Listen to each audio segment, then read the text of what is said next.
जब पहला महाशंखनाद दिल्ली सूर पे हुआ तो मैंने समस्त, चाहे वे शंकराचार्य हो, चाहे मठों के मठाधीश हो, चाहे तांत्रिक हो, मांत्रिक हो, सभी विश्व अध्यात्म जगत की शक्तियों को मैंने चुनौती रखी थी।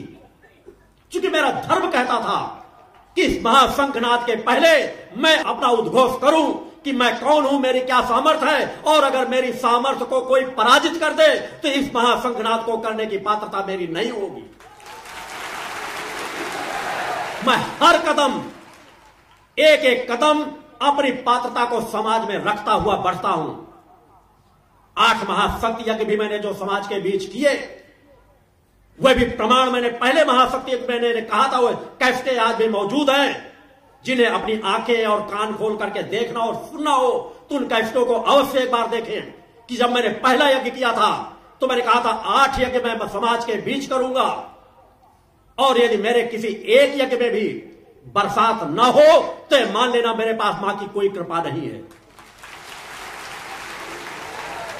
और मैं अपना चेहरा किसी समाज को नहीं दिखाऊंगा, किसी एकांत स्थान पर पुनः चला जाऊंगा और तब तक साधना करूंगा जब तक परम सत्ता मुझे वह पात्रता नहीं देंगी। मेरा लक्ष्य तो सुनिश्चित है कि समाज का कल्याण करना, समाज में परिवर्तन लाना, अनीति अन्याय अधर्म का नाश करना, यह मेरा दृढ़ संकल्प है जो उस परम सत्ता ने भरा है।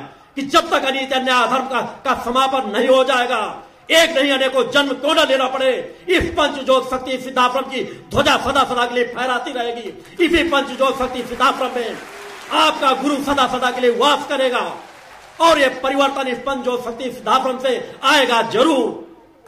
और आज पुनः इसीलिए मैंने इस शिविर का भी सीधा प्रसारण कराया है।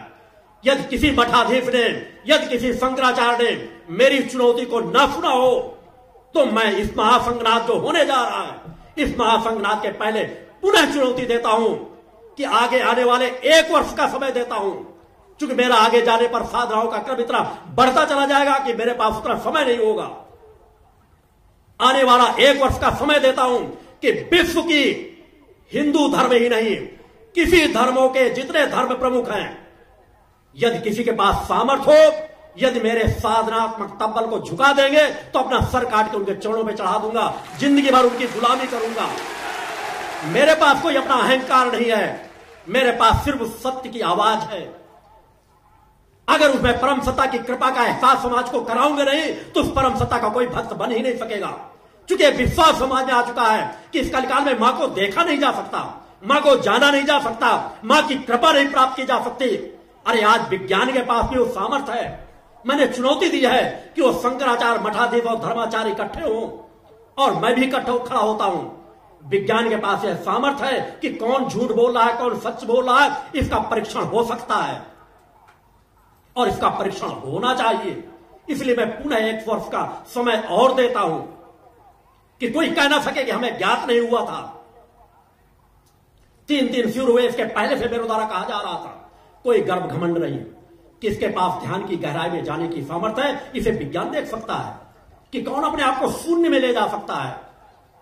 कोई कहता है मेरे 7 चक्र जागृत है, कुंडली चेतना शक्ति जागृत है, तो झूठ बोल रहा है, सच बोल रहा है, इसका विज्ञान परीक्षण कर सकता है।